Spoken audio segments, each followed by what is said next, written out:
हे हे प्रभु, हे प्रभु, हे हरि राम कृष्ण जगन्नाथ प्रेमानंद, ये क्या हुआ?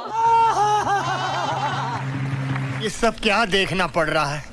अच्छा है मैं अंधा हूँ। तो भैया देखा, आजकल जेपी नड्डा जैसे राष्ट्रीय अध्यक्ष को ऐसे हाथ पकड़कर किनारे कर दिया जा रहा है जैसे कि ये कोई छोट भैया नेता या कार्यकर्ता हो।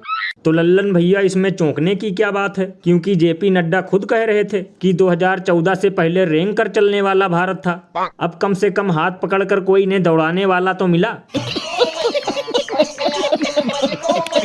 वैसे लल्लन भैया पहले बीजेपी वाले विपक्षी पार्टी के नेताओं को रिमोट से चलने वाला नेता बताते थे, लेकिन अब तो लगता है इनकी पार्टी वाले नेता भी रिमोट से चल रहे हैं, क्योंकि ऐसे हाथ पकड़कर तो कोई अपने घर के नौकर को भी साइड में नहीं करता।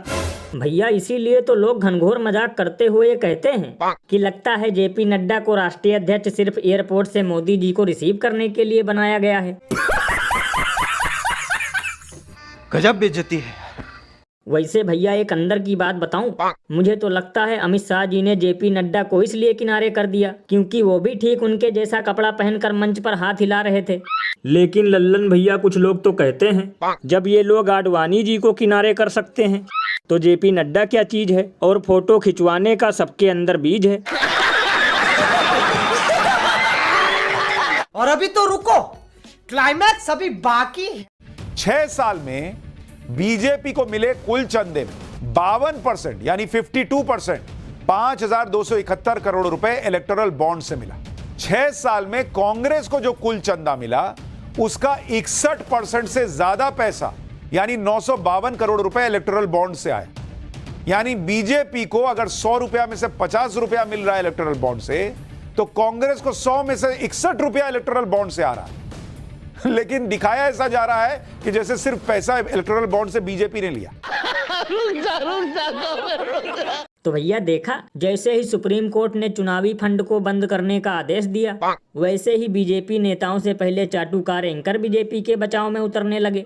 लल्लन भैया इसीलिए तो इस पर महान कवि बाबा लपेटू दास ने कहा है कि गजब है मलाल और प्रवक्ता से पहले आ जाते हैं दलाल।